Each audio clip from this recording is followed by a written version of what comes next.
Yeah, that's really mighty bright, yeah. Or could you point it up to the ceiling a little bit? Can y'all see that light? Yeah. Are we ready? Some of us got notes to look at. You know. Well, welcome everyone here at the Emergency Management Division. And we've been here before, and I'm sure we'll be here again. We don't know when hurricanes, other storms, tornadoes are coming. Some of us can remember the days that we had none of these sophisticated instruments to help us predict these things, but they help a lot, but they're still not 100% accurate. But we'll tell you what we know and what we predict, and we are ready for this as we've ever been. Chaplain Denny. Thank you, Governor. Good afternoon. I'm Chaplain Denny with the South Carolina National Guard. If you would, I invite you to pray with me. Gracious Lord, my faith tradition says in Ecclesiastes, there's a time for everything under the heavens, a time to plant and a time to uproot, a time to weep and a time to laugh, a time to keep and a time to throw away, a time to tear and a time to mend. We can infer from these words, Lord, that you give us the ability to choose how we respond to life situations. With the uncertainty of this storm's path, it is a time to prepare. Keep us from complacency and help us remain vigilant as we pray for the best and prepare for the worst. I pray all this in your mighty and precious name, Lord. Amen. Amen. Thank you. He's exactly right. Pray and hope for the best and prepare for the worst, and the time to prepare is now, and not when the wind's blowing and the rain is falling down and things are getting shoved around. We remember Helene as 1 year ago today, and we remember that it did not go exactly where it was expected to go, and it produced results and damages that many people had not seen before, particularly in the up part of this state and all along the west side. We had pecan trees, groves knocked flat. I'd never seen that before. I suppose most people have not. But also at downtown Greenville, they had big oaks going down, taking down all the electrical wiring, and we couldn't get in there to clean it up because of that electrical wiring tangled up with all those limbs of those trees. It was really something we hadn't seen, but the people in North Carolina, particularly around Asheville, hadn't seen anything like that either. So you never know how bad it's going to be. This one does not look as strong as it looked yesterday. That could change tonight.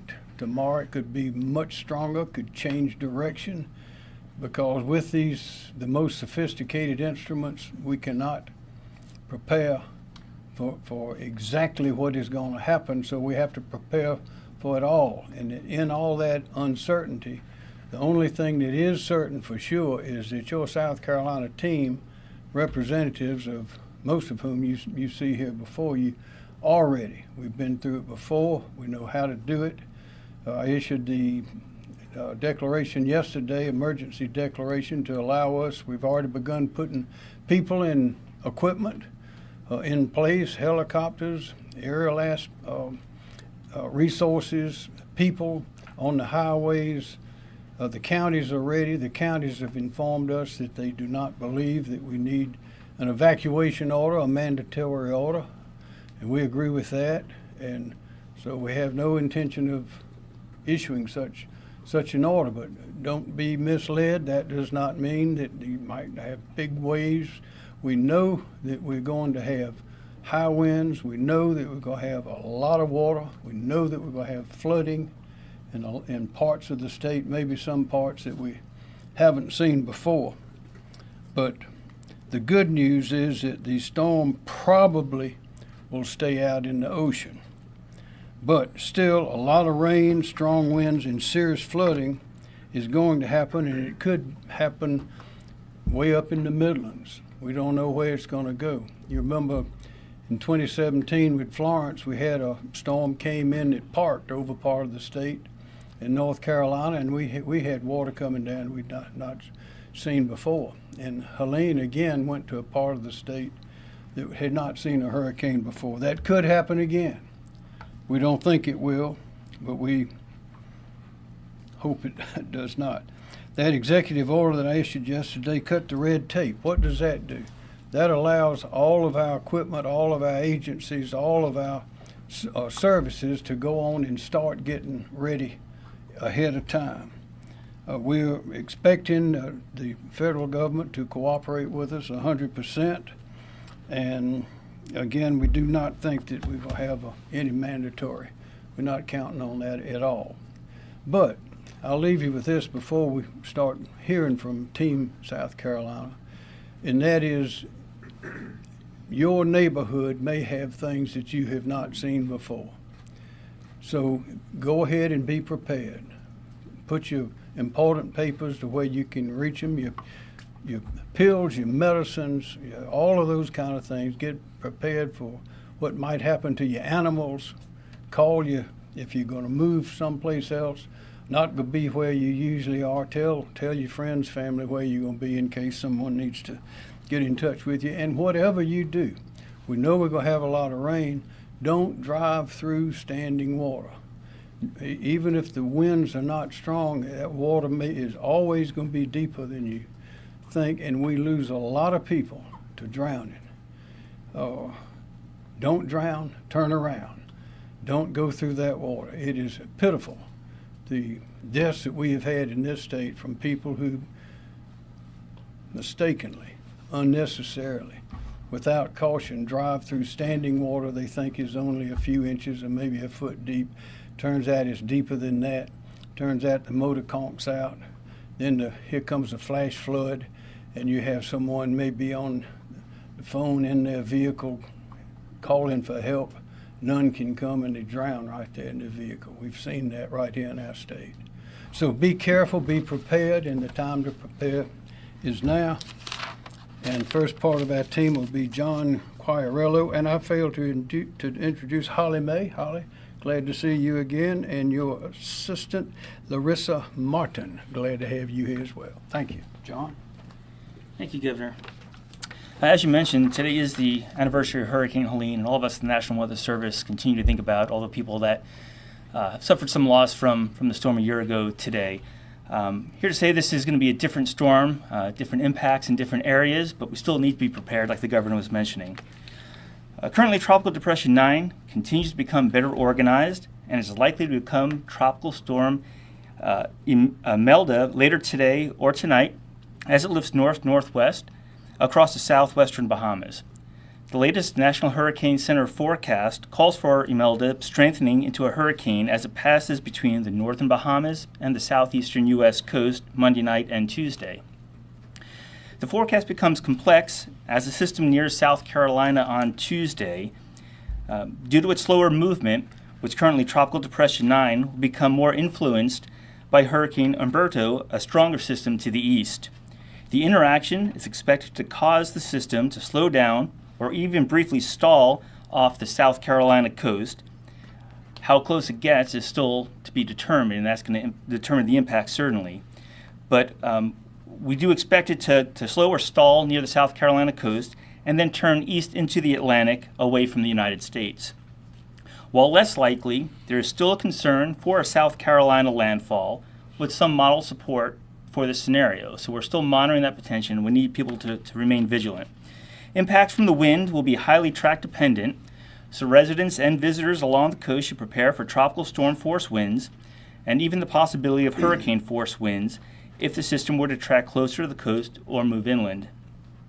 Rainfall is expected to be one of the more significant impacts from the system. Scattered to numerous showers and thunderstorms associated with a stalled front could produce locally heavy rainfall through the weekend. Heavier rain bands associated with Tropical Depression 9 could then impact the state Monday through Tuesday night and potentially later into the week if the storm slows down. Latest rainfall forecast shows 6 to 12 inches of rain across the eastern part of the state through the week, with locally higher amounts possible, leading to a significant inland flood threat. We are more confident that the storm will produce impacts along the coast, including significant beach erosion, high surf, and dangerous rip currents. Storm surge flooding is also a concern, especially for vulnerable low-lying coastal locations, even if landfall does not occur. We ask that you please continue to monitor the latest forecast from the National Weather Service and the National Hurricane Center at weather.gov. Thank you. Thank you, John. For our Railroad Director, Kim Stinson, Emergency Management Division. Yes, Kim Stinson, EMD. As this storm approaches South Carolina with probable flood, surge, and wind impacts, it's not just a coastal event. It's a full state of South Carolina event because we can have wind and rain throughout the state based on the impact of the storm. And we've got many areas that are vulnerable to flooding from our coastal communities back to the inland rivers. Certainly can bring some heavy rainfall that overwhelms our drainage systems and leading to flash floods, especially in the urban areas, which can happen with little or no warning. So if you live in a flood-prone area or low-lying area, identify higher ground now that you might be able to seek that safety if it's needed. And just a reminder that flooding is the #1 cause of fatalities in tropical storms. And as the governor said, just a little bit of rain, water on the ground can knock somebody over, or also a couple of feet can move a car, and that's happened before. So obviously never driving through those flooded roads. Don't wait until it's too late. If your local authorities encourage you to evacuate selected areas, then you should do that. And there'll be shelters that are opened up for people to go to if they want to seek those shelters. But it's very important to follow the instructions of your local officials, extremely important. Certainly, it's important for all of us to have an emergency plan in place for whatever disaster situation it might impact. And this situation is no different. We all need to be our own emergency managers.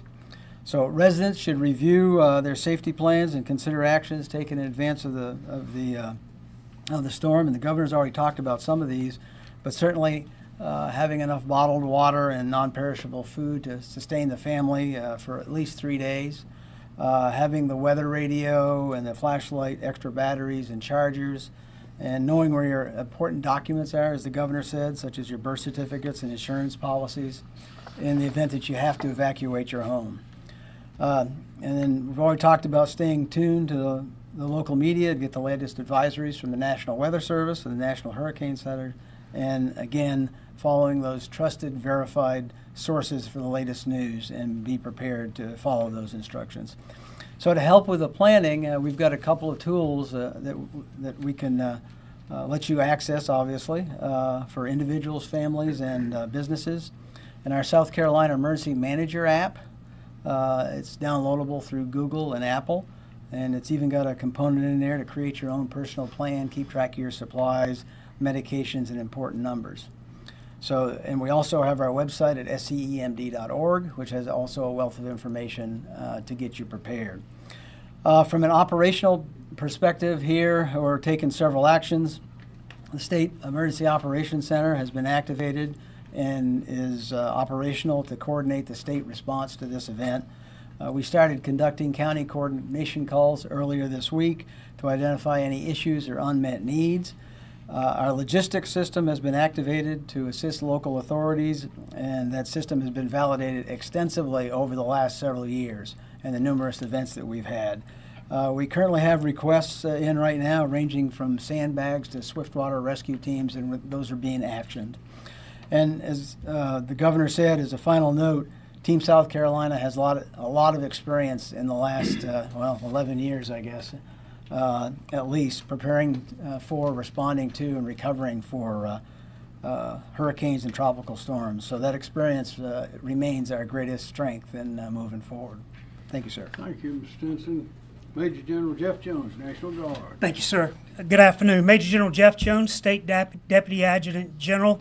The men and women of the South Carolina Army National Guard, Air National Guard, and the State Guard are prepared and currently positioning to support any request from any agency statewide. Our liaisons have made contact with and are reporting to requested emergency operations centers. There, they will communicate and collaborate with any agency that is requesting support from us.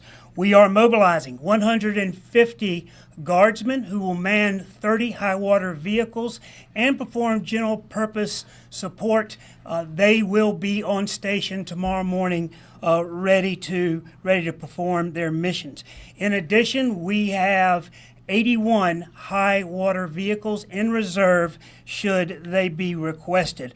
Other capabilities that we have are on standby if needed include aviation support, law enforcement support, any general purpose support, and logistical support. The South Carolina State Guard, under the command of Major General Leon Lott, stand ready to respond, particularly with debris clearing, engineering support if they need it, and also general purpose support. To date, we have received 7 missions assignments from supporting agencies. We are ready to meet those missions and any more that come our way. Thank you, sir. Thank you, General. Secretary Justin Powell, Department of Transportation. Thank you, Governor. The South Carolina Department of Transportation is actively preparing for the impacts from Tropical Depression 9. For the past 2 days, crews in our coastal counties have been preparing equipment and have been addressing known drainage hotspots. We've also been pre-positioning equipment in locations that we historically know we have challenges with during tropical weather. Those activities are continuing today in anticipation of storm conditions early next week. We ask the public to slow down, move over, and make space for road crews that'll be out in the coming days ahead of the storm. We are ready to go to 24-hour operations as the storm arrives early next week. We're also preparing to deploy 10 assistance crews from the upstate and Midlands to the coast on Monday to bolster our personnel there. SCDOT stands ready to respond and encourages the public to be ready to respond as well. Please rely on official information sources like our 511 SC app that you can get real-time traffic information and can be downloaded on the Apple and Google stores. Thank you, Governor. Thank you, Secretary Powell. State Fire Marshal Jonathan Jones. Thank you, Governor. LLR's State Fire Division continues to staff the Emergency Support Function 4 and 9, supporting resource requests with search and rescue teams, including swiftwater and floodwater rescue teams. Our Palmetto Incident Support Team, which provides command and control and coordination for search and rescue statewide, was activated effective noon today, and will continue to coordinate search and rescue and mission resource requests throughout this incident. We've already been working with FEMA, who will be sending 2 urban search and rescue task forces with water rescue capabilities to stage here in Columbia on federal operations support status beginning tomorrow. In addition, FEMA is sending their search and rescue incident support team to co-locate with ours here in Columbia to help bolster command and control and resource coordination should we utilize any federal resources. The 6 urban search and rescue teams that make up the Emergency Response Task Force system here in South Carolina, as well as South Carolina's Helicopter Aquatic Rescue Team, have been rostered and stand ready to respond. 3 of those teams will be located in their local jurisdictions in Myrtle Beach, Charleston, and Hilton Head Bluffton area for local response. The remaining teams, including South Carolina Task Force 1 and our South Carolina Helicopter Aquatic Rescue Team, which is a partner with the National Guard Aviation, are available to respond to resource requests and missions throughout the state. I do want to offer a couple of safety tips if we do lose power. Although one of the leading causes to deaths in a tropical system certainly is floodwaters, post-power outage, it often is carbon monoxide poisoning and related to generator safety. So I encourage you to never run a generator inside your home. If you're using a portable generator, have battery operated or backup carbon monoxide alarms in your home. Don't overload a generator, and before refueling, make sure you shut the generator down and allow it to cool. Keep a generator at least 20 feet from doors, windows, and eaves where those fumes can make their way into the home, and never use a generator in an attached garage. You already heard it mentioned about floodwater safety. When it comes to flash flooding, a citizen's first line of defense is awareness and avoiding floodwaters if at all possible. It's difficult to judge the depth and the speed of floodwaters, and you can easily be swept away in what may seem like shallow water. Also, assume that all floodwaters contaminated. You don't know what it is. You don't know about wildlife, reptiles, and vectors and ants and all those kinds of things that can be swept up in floodwaters. So the best thing to do is avoid it altogether. Thank you. Thank you, Mr. Jones. Director Robert Woods, Department of Public Safety. Thank you, Governor. Rob Woods, South Carolina Department of Public Safety. DPS is prepared to begin response operations on Monday at 6 a.m. with 150 law enforcement personnel from the Highway Patrol, State Transport Police, SLED, SCDNR, and SCPPP assigned to the coastal areas of South Carolina. Our operational priorities are focused on addressing increased calls for service, which we typically see in these storms, such as more traffic collisions, disabled motorists, downed trees, blocked roadways, and so forth. We will operate on a 24-hour basis beginning on Monday through the course of the event. As has already been mentioned but can't be emphasized enough, to the public, please be reminded to avoid travel during hazardous weather, and particularly to avoid roadways that are blocked by downed trees, downed power lines, or that are flooded. Thank you, Governor. Thanks, sir. Robert Woods. Myra Reese, Department of Environmental Services. Thank you, Governor. Good afternoon. Myra Reese, Director, Department of Environmental Services. The Department of Environmental Services is continuing to work very closely with the Governor's Office and all of our fellow state agencies as South Carolina prepares for potential severe weather and heavy rainfall. We also are continuing to maintain great coordination and communication with our local emergency managers and officials who are doing an excellent job in preparing and also keeping their communities informed. Please make sure, you'll hear many of us keep reminding everyone to please make sure you continue to follow the recommendations of your local officials and stay informed with the weather. I heard someone yesterday say, instead of being weather worried, I'm going to be weather aware. And I think that just really signifies just the importance of staying informed and listening to your local officials. When there's a threat of heavy rainfall and severe weather, one of the first things that the Department of Environmental Services prioritize is a focus on our state-regulated dams. Yesterday, our staff proactively used our emergency notification system, it's called ReadyOp, to alert owners of regulated dams in the areas of the state that could receive the heaviest rainfall, advising them that they take proactive steps to prepare their dams and minimize any impacts. Steps like clearing debris from the spillways, assessing the water levels to determine if lowering the level is needed to minimize those storm impacts and accommodate the incoming storm flows. Additionally, our dam safety staff have been in the field for several days and are out there today. Will continue through the weekend and will be assessing additional dams in areas that may be most impacted based on any shift in the current forecast data. I do want to point out that on our website we provide an interactive map of every state-regulated dam in the state at des.sc.gov/dams, and feel free to look at that interactive map. I think it's important also to point out that our dam safety team prepare for severe weather impacts way before hurricane season even begins.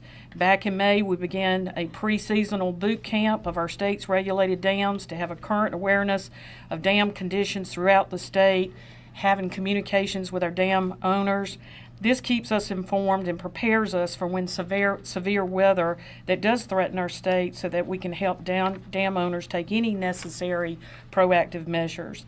In preparing for any potential storm impacts along the coast, our Bureau of Coastal Management has prepared data for structures within our beachfront jurisdiction in case we need to deploy staff to perform post-storm damage assessments.